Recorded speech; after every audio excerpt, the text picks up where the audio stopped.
देशाचे पंतप्रधान नरेंद्र मोदी रविवारी नागपूरच्या दौऱ्यावर होते। पंतप्रधान मोदींच्या हस्ते महाराष्ट्रातील 75,000 कोटी रुपयांच्या प्रकल्पांची पायाभरणी आणि राष्ट्रार्पण कार्यक्रम पार पडला। सकाळी 9:30 वाजता मोदींचं विमानतळावर आगमन झालं। दरम्यान विमानतळावर त्यांचं स्वागत करण्यात आलं। महाराष्ट्र आणि नागपूरसाठी रविवार मोठा दिवस होता। महाराष्ट्रातील 75,000 कोटी रुपयांच्या प्रकल्पांची पायाभरणी आणि राष्ट्रार्पण रविवारी पंतप्रधान नरेंद्र मोदींच्या हस्ते पार पडलं। नियोजित दौऱ्यानुसार मोदींचं सकाळी 9:30 वाजता नागपूर विमानतळावर आगमन झालं। इथं राज्यपाल भगतसिंग कोश्यारी, मुख्यमंत्री एकनाथ शिंदे, उपमुख्यमंत्री देवेंद्र फडणवीस, केंद्रीय मंत्री नितीन गडकरी, केंद्रीय राज्यमंत्री रावसाहेब दानवे, भाजप प्रदेशाध्यक्ष चंद्रशेखर बावनकुळे यांनी त्यांचं स्वागत केलं। त्यानंतर मोदी यांचा ताफा नागपूर रेल्वे स्थानकाकडे रवाना झाला। मेट्रोनं फ्रीडम पार्क स्थानकापासून खापरी स्थानकापर्यंत प्रवास केल्यावर पंतप्रधानांनी नागपूर मुंबई समृद्धी महामार्गाचं लोकार्पण केलं। यानंतर त्यांनी शिवमडका गावापासून वायफळ गावापर्यंत 10 किलोमीटरचा प्रवास केला। यावेळी राज्यपाल भगतसिंग कोश्यारी, केंद्रीय मंत्री नितीन गडकरी, केंद्रीय मंत्री रावसाहेब दानवे, मुख्यमंत्री एकनाथ शिंदे, उपमुख्यमंत्री देवेंद्र फडणवीस, भाजपचे प्रदेश अध्यक्ष चंद्रशेखर बावनकुळे उपस्थित होते। 14 जिल्ह्यांना जोडणाऱ्या मार्गाची लांबी 701 किलोमीटर आहे। 55,000 कोटी रुपये खर्चून तयार करण्यात आलेल्या समृद्धी महामार्गाचं आकर्षक झिरो पॉइंट आहे। प्रवाशांच्या स्वागतासाठी तयार करण्यात आलेला हा झिरो पॉइंट चौक 18 एकर परिसरात पसरलेला आहे। 2018 साली समृद्धी महामार्गाचं काम सुरू झालं होतं आणि अवघ्या 4 वर्षात या विशालकाय आणि राज्याच्या वाहतूक व्यवस्थेला समृद्ध करणाऱ्या महामार्गाचा लोकार्पण सोहळा पार पडला। दरम्यान उद्घाटन केल्यानंतर पंतप्रधानांनी शिवमडका ते वायफळ गावापर्यंत प्रवास केला।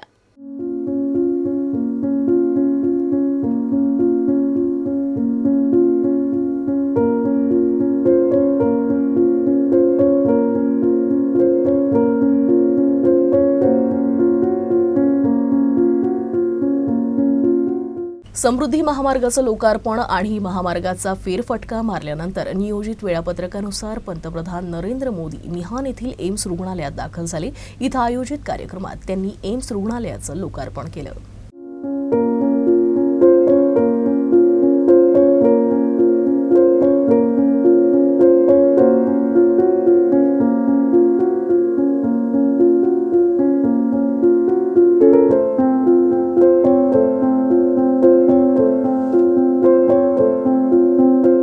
नागपुरात विविध विकास कामांचं लोकार्पण केल्यानंतर पंतप्रधान नरेंद्र मोदी यांनी विशाल जनसभेला संबोधित केलं। विशेष म्हणजे रविवारी संकष्टी चतुर्थी आल्यानं गणपती बाप्पाला नमन करत त्यांनी आपल्या भाषणाला मराठीतून सुरुवात केली। राज्यातील शिंदे फडणवीस सरकारचं कौतुक करत पंतप्रधानांनी विरोधकांवर निशाणा साधला। सत्ता मिळविण्यासाठी देशातील काही नेते आमदनी अठ्ठन्नी खर्च रुपया असलेल्या योजना सादर करत देशातील व्यवस्थेला पोकळ बनवत आहे, अशा शब्दात त्यांनी अपरोक्षपणे ताशेरे ओढले। मैं आज भारत के हर युवा से आग्रह करूंगा, हर टैक्स पेयर से आग्रह करूंगा, ऐसे स्वार्थी राजनीतिक दलों को, ऐसे स्वार्थी राजनीतिक नेताओं को एक्सपोज करिए। आमदनी अठन्नी, खर्चा रुपया, ये वाली कुनीति लेकर के जो राजनीतिक दल चल रहे हैं, वे इस देश को भीतर से खोखला कर देंगे। दुनिया के कई देशों में हमने आमदनी अठन्नी, खर्चा रुपया, ये ऐसी कुनीति की वजह से पूरी अर्थव्यवस्था को तबाह होते देखा है। हमें मिलकर भारत को ऐसी कुनीति से बचाना है। हमें याद रखना है, एक और आमदनी अठन्नी, खर्चा रुपया, ये वाली दिशाहीन कुनीति और सिर्फ स्वार्थ है। वहीं दूसरी ओर देश हित और समर्पण भाव है। स्थायी विकास, स्थायी समाधान का प्रयास है। आज भारत के युवाओं के पास जो अवसर आया है वो हम ऐसे ही जाने नहीं दे सकते। और मुझे खुशी है कि आज देश में स्थायी विकास और स्थायी समाधान को सामान्य मानवी का भी जबरदस्त समर्थन मिल रहा है। समृद्धी महामार्ग महाराष्ट्राच्या विकासासाठी नवीन लाईफलाईन असल्याचं सांगितलं तर ही योजना साकार करण्यासाठी केंद्र सरकारच्या सहकार्याची स्तुती करत या प्रकल्पात अनेक अडचणी आल्याचं ते म्हणाले। मात्र या समस्यांवर संवाद साधून तोडगा काढल्याचं त्यांनी स्पष्ट केलं। वन्य जीव जो है उनका लाइफ डिस्टर्ब न हो, उनको जंगल का फील आवे, इसके लिए कोई कसर हमने छोड़ी नहीं। सभी लोगों का ध्यान रखते हुए ये समृद्धि महामार्ग आज इस कगार पर पहुंचा है। शिरडी तक हुआ है, आगे 1 साल के अंदर 8-10 महीने में मुंबई तक ये समृद्धि महामार्ग पहुंचेगा। एक सिर्फ हाईवे नहीं है, एक गेम चेंजर प्रकल्प है। ये हमारे महाराष्ट्र की समृद्धि जो हाईवे है, ये महाराष्ट्र की भाग्य रेखा बदलने वाला ये समृद्ध हाईवे कहलाएगा और ये एक महाराष्ट्र की नई लाइफलाइन कहलाएगा। ये आज इसके सिर्फ हाईवे नहीं, इसके दोनों तरफ में कई हम नवनगर बनाना चाहते हैं और वहां कई इंडस्ट्री आएगी, वहां पर इंडस्ट्रियल हब होगा, एजुकेशन हब होगा, आईटी हब होगा, प्रोसेसिंग यूनिट आएंगे, लॉजिस्टिक हब होगा और ये पूरी तरह लाखों लोगों को रोजगार देने वाला समृद्धि हाईवे कहलाएगा। विदर्भाच्या विकासकामासाठी समृद्धी आवश्यक असल्याचं केंद्रीय मंत्री नितीन गडकरींनी म्हटलं। ते मिहान इथं आयोजित पंतप्रधानांच्या जाहीर सभेत बोलत होते।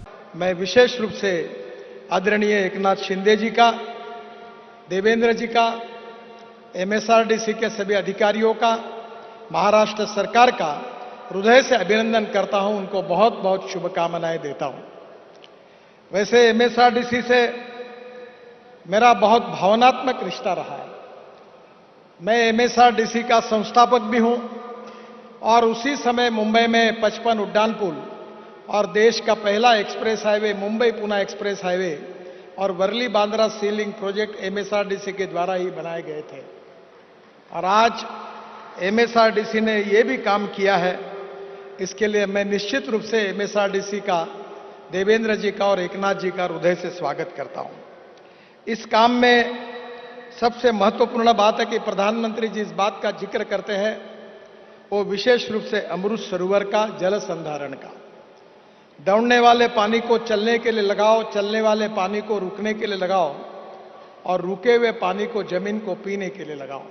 उपमुख्यमंत्री देवेंद्र फडणवीस यांनी समृद्धी महामार्गासाठी पंतप्रधानांचे आभार मानले। समृद्धी महामार्ग पंतप्रधानांमुळे पूर्ण झाल्याचं ते म्हणाले। हिंदू हृदय सम्राट बाळासाहेब ठाकरे समृद्धि महामार्ग का उद्घाटन केवल और केवल आपके हाथों से होना चाहिए।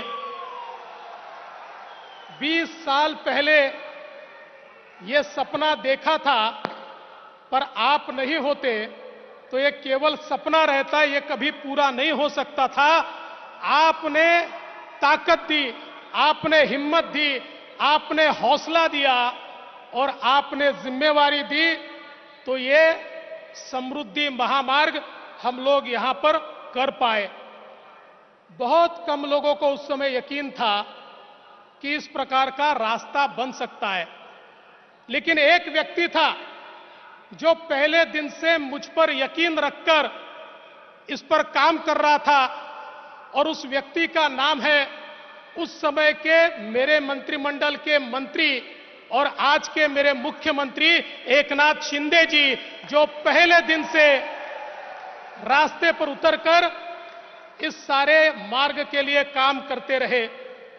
हमने सारे जनप्रतिनिधियों को, सारे पार्टियों को एकत्रित किया, सारे पत्रकारों को, एडिटर्स को एकत्रित किया।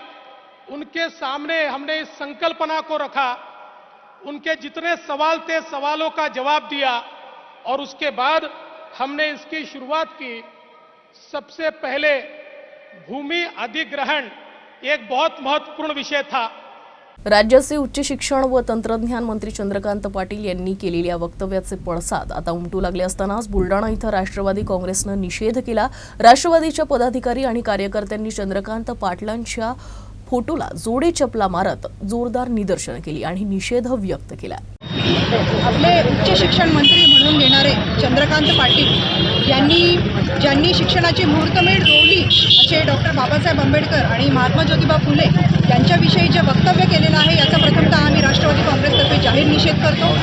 सातत्याने भाजपचे नेते आहेत किंवा प्रतिनिधी आहेत जबाबदार असून सुद्धा आपल्या महान पुरुषांविषयी असं सातत्याने वक्तव्य करत आहेत। महाराष्ट्राची जनता यांना माफ करणार नाही आणि येणाऱ्या काळामध्ये याचे उत्तर यांना नक्कीच द्यावे लागेल। आम्ही पुन्हा एकदा यांचा जाहीर निषेध करतो। आपल्या वक्तव्यासाठी चंद्रकांत पाटील यांनी दिलगिरी व्यक्त केली असली तरी देखील समाजाच्या विविध स्तरातून त्यांच्यावर टीका होत आहे।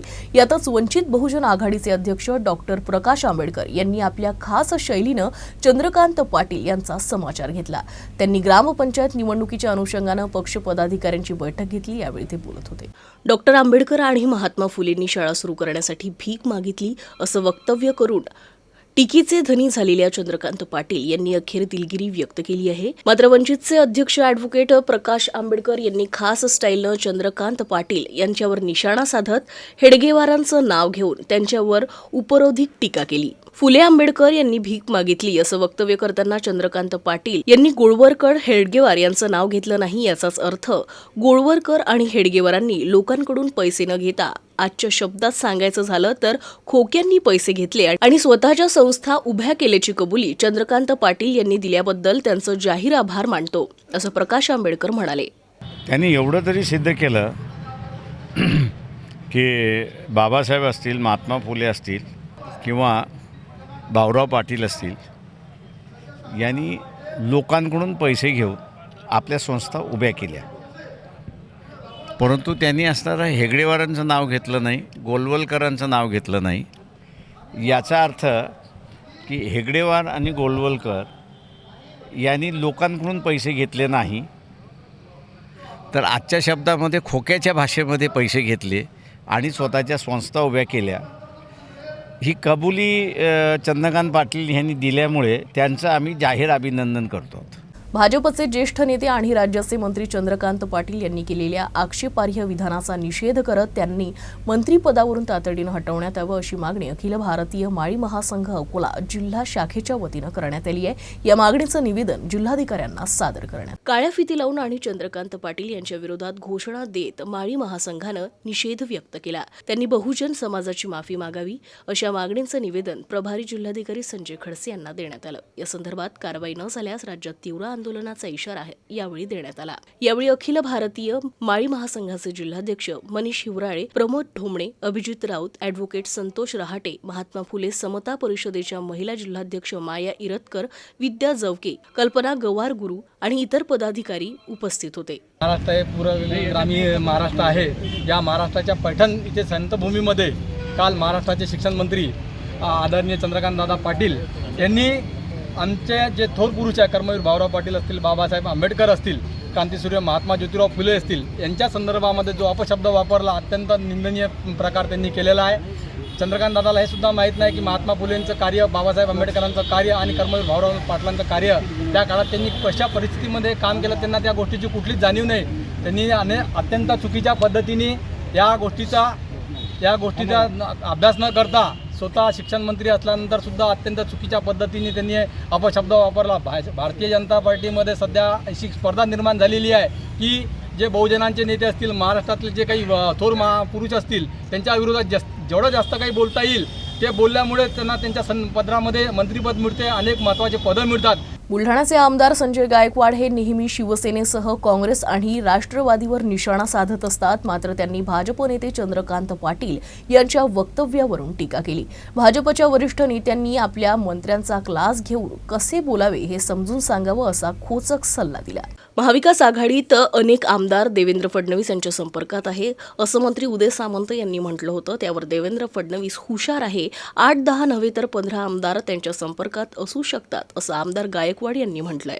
मला खूप खेदाने सांगावंसं वाटतं की आमच्या सरकारमधले मंत्री अशा प्रकारे वक्तव्य करतात आणि बाबासाहेब आंबेडकर, कर्मवीर भाऊराव पाटील आणि महात्मा फुलेंनी शाळा चालवताना जी काही मदत लोकांकडे घेतली असेल त्या मदतीला भीक म्हणणं हे खूप दुर्दैवी आहे. माझी देशाच्या पंतप्रधान आदरणीय मोदी साहेबांना, अमित शहाजींना आणि खास करून राज्याचे नेते देवेंद्र फडणवीस साहेबांना विनंती आहे की सारखे आपले मंत्री अशा प्रकारे बेताल वक्तव्य करतात. किमान या लोकांनी काय बोलावं काय नाही याचा एखादा क्लास घेऊन याला शिकवलं पाहिजे. इतके दिवस हे राजकारणामध्ये आमदार मंत्र्याच्या पदावर राहताना अशा चुका यांच्याकडे होताच कशा. त्याच्यामुळे देवेंद्रजी, आपण या सगळ्या लोकांना माझी विनंती की यांचा जरा क्लास घ्या. काय बोलावं काय नाही यांना जरा शिकवा. किंवा नाही तुम्हाला चांगलं बोलता येत तर किंवा वाईट तरी बोलू नका असा सल्ला त्यांनी दिला पाहिजे असं मला वाटतं. महाराष्ट्र शासनाचे उच्च व तंत्र शिक्षण विभाग, राज्य ग्रंथालय संचालनालय आणि जिल्हा ग्रंथालय अधिकारी कार्यालय यांच्या संयुक्त विद्यमानं आयोजित ग्रंथोत्सवाला सुरुवात झाली. या अंतर्गत ग्रंथदिंडी काढण्यात आली. तर वाचनप्रेमींच्या उपस्थितीत गझल नवाज भीमराव पांचाळे यांच्या हस्ते ग्रंथोत्सवाचं उद्घाटन करण्यात आलं. श्री शिवाजी कला वाणिज्य आणि विज्ञान महाविद्यालयात ग्रंथोत्सवाचं आयोजन करण्यात आलं आहे. सकाळी जिल्हा ग्रंथालय कार्यालय ते श्री शिवाजी महाविद्यालयापर्यंत ग्रंथदिंडी काढून या महोत्सवाला सुरुवात करण्यात आली. पारंपरिक वेशभूषेतील विद्यार्थी-विद्यार्थिनींची लेझिम पथके पारंपरिक वाद्यांच्या तालावर निघालेल्या या दिंडीनं अकोलेकरांचं लक्ष वेधलं. ही दिंडी श्री शिवाजी महाविद्यालयात आल्यावर महाविद्यालयाच्या प्रांगणात आलेल्या भाऊसाहेब उपाख्य डॉक्टर पंजाबराव देशमुख यांच्या पुतळ्यास अभिवादन करण्यात आलं. त्यानंतर ग्रंथोत्सव विधिवत उद्घाटन करून प्रारंभ झाला. उद्घाटन सोहळ्यात जिल्हा परिषद अध्यक्ष श्रीमती संगीता आढाऊ उद्घाटक म्हणून उपस्थित होत्या. तर अध्यक्षस्थानी श्री शिवाजी शिक्षण संस्थेचे उपाध्यक्ष ॲडव्होकेट गजानन पुणकर हे होते. या सोहळ्यात निवासी उपजिल्हाधिकारी तथा प्रभारी जिल्हाधिकारी संजय खडसे, गझल नवाज भीमराव पांचाळे, ज्येष्ठ साहित्यिक प्रतिमा इंगोले, ज्येष्ठ साहित्यिक प्राध्यापक मधु जाधव, प्राध्यापक डॉक्टर प्रतिभा कोकाटे, सहाय्यक ग्रंथालय संचालक अमरावती अरविंद ढोणे, जिल्हा शिक्षणाधिकारी डॉक्टर सुचिता पाटेकर, जिल्हा माहिती अधिकारी डॉक्टर मिलिंद दुसाने, जिल्हा ग्रंथालय संघाचे अध्यक्ष श्यामराव वाहुरवाघ आणि ग्रंथमित्र आदी मान्यवर उपस्थित होते.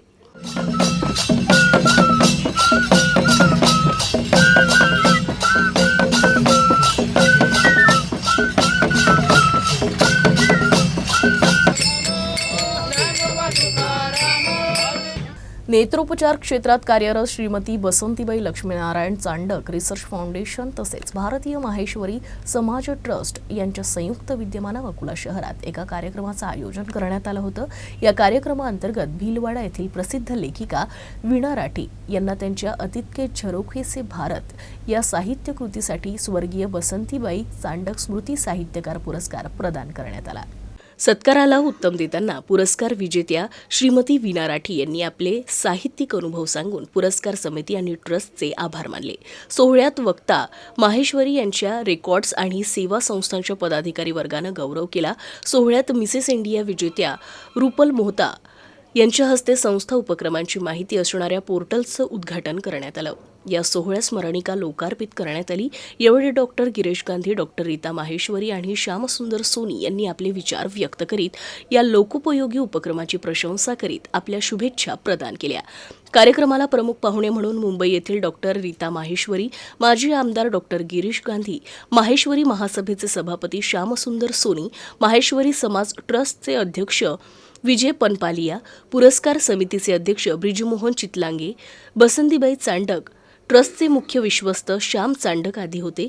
यावेळी राकेश भैया, हैदराबादचे सुरेश जैन, बसंती हॉस्पिटलचे व्यवस्थापक विजय मुंदडा यांनाही स्मृतिचिन्ह प्रदान करण्यात आलं. या कार्यक्रमाला नारायणदास खंडेलवाल, रमाकांत खेतान, समाज ट्रस्टचे प्रधानमंत्री Vijaykumar Rathe, doctor NK Maheshwari, chambers अध्यक्ष निकेश गुप्ता, डॉक्टर राजीव बियाणी, डॉक्टर RB हेडा, श्री किसन अग्रवाल, नंदकिशोर बाहेती, नरेश बियाणी, पुरुषोत्तम खटोड, अनिल राठी, अरविंद चांडक, डॉक्टर नरेश बजाज, प्रभुजीत सिंग बचेर, प्राध्यापक किशोर मालोकार यांच्यासह माहेश्वरी समाज ट्रस्ट, बसंतीबाई चांडक ट्रस्टचे पदाधिकारी, कर्मचारी उपस्थित होते.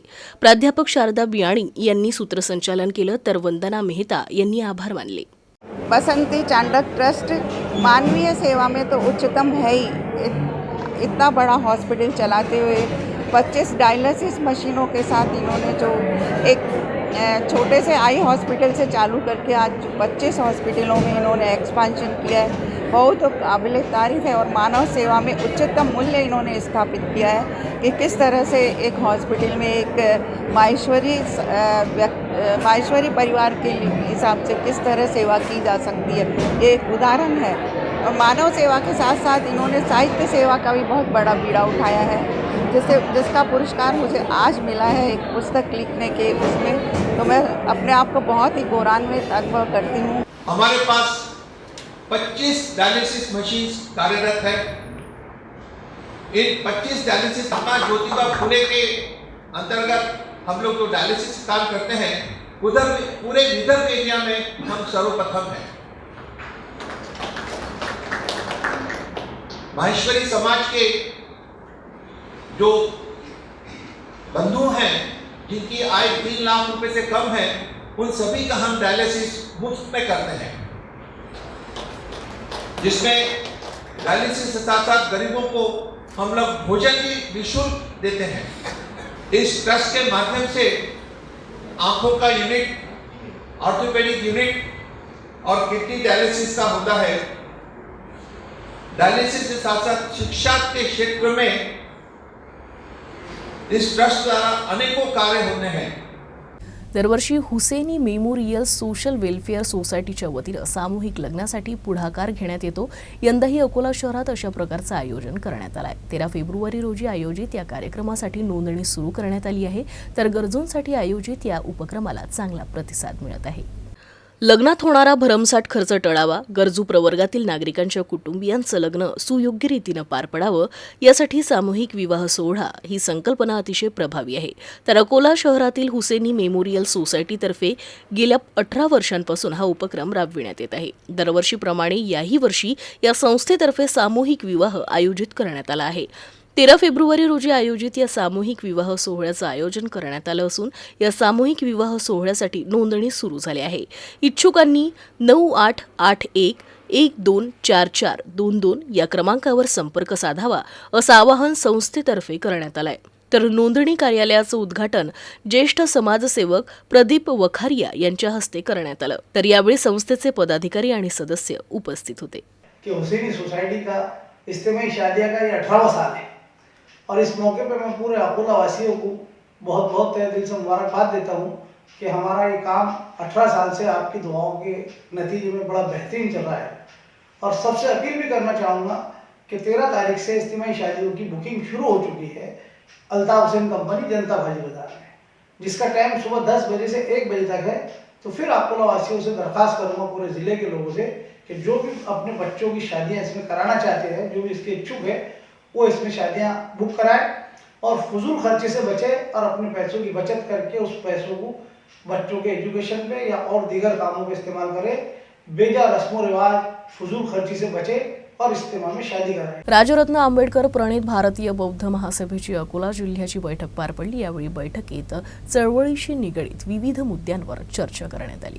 देशात विविध धर्माच्या समुदायाप्रमाणे आता बौद्ध समुदाय स्वतंत्र अस्तित्व निर्माण करण्यासाठी कार्यरत झाला असून बौद्ध समाजाचे स्वतंत्र जनगणना व्हावी यासाठी बौद्ध समाज जागृती करतानाच त्यांना आर्थिक, सामाजिक आणि राजकीय स्थैर्य देण्यासाठी राजरत्न आंबेडकर प्रणीत बौद्ध महासभेचे कार्य प्रारंभ झाले आहे। बौद्धांची स्वतंत्र सहकारी बँक ठाणे इथं कार्यरत झाली असून अकोल्यात या बँकेची शाखा कार्यान्वित करण्यात आली आहे। रविवारपासून बँकेच्या शेअर्स खरेदीला सुरुवात झाली असल्याची माहिती राजरत्न आंबेडकर प्रणीत बौद्ध महासभेचे प्रदेश अध्यक्ष दिनेश हनुमंते यांनी अकोल्यात आयोजित बैठकीत दिली। सन 1955ला डॉक्टर बाबासाहेब आंबेडकरांनी स्थापन केलेल्या भारतीय बौद्ध महासभा या मातृसंस्थेचे राजरत्न आंबेडकर प्रणीत बौद्ध महासभेच्या कार्यालयाला 3 सप्टेंबर 2022 पासून प्रारंभ झाला असून त्यांच्या कार्यकारिणीची घोषणा करण्यात आली। या संस्थेच्या उद्देशानुसार राज्यात बौद्ध समाजाला आर्थिक, राजकीय, सामाजिक, शैक्षणिक, आरोग्यविषयक स्थैर्य देण्याची जबाबदारी बौद्ध महासभेची आहे। त्यानुसार काम सुरू झालंय। ज्याप्रमाणे शीख, जैन, हिंदू, मुस्लिम समाजाचे स्वतंत्र अस्तित्व निर्माण झाले, त्याचप्रमाणे बौद्ध समाजाला अस्तित्व निर्माण करायचे आहे।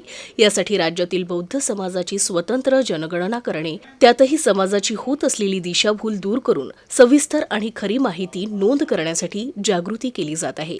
अशा विविध प्रकारचे उपक्रम राबवून बौद्ध महासभे हवेचे स्वतंत्र अस्तित्व निर्माण केले जात आहे, अशी माहिती हनुमंते यांनी अकोल्यात बैठकीत दिली। यावेळी अकोला जिल्हाध्यक्ष डॉक्टर अरुण चक्रनारायण, कार्याध्यक्ष देवीलाल तायडे, बी गोपनारायण, मुक्तराम घुगे, अवचार, यशवंत इंगोले, सदाशिव, शिरसाट, घेवंडे, आनंद पळसपागर, महिला जिल्हा प्रमुख राजकन्या सावळे, बाळासाहेब अंभोरे, दयाशील तायडे, राजू मोरे, नंदरत्न खंडारे, नागेश तेलगोटे, संतोष शिंगळे, नागोराव शेजव, बाळासाहेब ढोक, राजेश समदुरे, संजय इंगोले, सुनील सिरसाट, मंदाताई वानखेडे, सुमन सिरसाट, उत्तमराव संदाशिव, अमरावती जिल्हाध्यक्ष राजेंद्र छापणे, वाशिम जिल्हाध्यक्ष सिद्धार्थ गायकवाड, बुलढाणा जिल्हाध्यक्ष रामदेव घेवंदे यांच्यासह अनेकांची उपस्थिती होती। भारतीय बौद्ध महासभेच्या माध्यमातून संपूर्ण देशभरामध्ये बौद्धांची स्वतंत्र व्यवस्था उभी करण्यासाठी या संस्थेचे राष्ट्रीय अध्यक्ष आदरणीय राजरत्न आंबेडकर साहेब देशभर आणि विदेशामध्ये देखील काम करत आहेत। त्या कार्याला अधिक गती देण्यासाठी अकोला जिल्ह्यामध्ये आज आपण दी बुद्धिस्ट सोसायटी ऑफ इंडियाची जिल्हा स्तरावरची मीटिंग आयोजित केली आहे आणि या माध्यमातून अकोला जिल्ह्यामध्ये बौद्धांची स्वतंत्र व्यवस्था उभी करण्याच्या संदर्भात आज आम्ही दिवसभर चिंतन करून एका निर्णयावरती पोहोचणार आहोत आणि लवकरच त्याचा रिझल्ट या जिल्ह्यात आपल्याला पाहायला भेटेल। बौद्धांची व्यवस्था म्हणजे बौद्धांच्या स्वतःच्या बँका, हॉस्पिटल, बौद्धांच्या शाळा, कॉलेज, उद्योगधंदे, व्यवसाय या सर्व क्षेत्रामध्ये हळूहळू बौद्ध महासभेच्या माध्यमातून एक बौद्धांची व्यवस्था उभं करण्याचं काम राजरत्न आंबेडकर साहेबांच्या नेतृत्वामध्ये या जिल्ह्यात सुरू होईल। त्या संदर्भाने ही बैठक आहे। जिल्हाभरातून सगळ्या तालुक्यांचे जवळपास कार्यकर्ते, पदाधिकारी, डेलिगेट उपस्थित झालेले आहेत। बातमीपत्रात इतकंच। बातम्यांची मालिका अशीच सुरू राहील। तोपर्यंत तुम्ही बघत राहा UCN न्यूज। नमस्कार।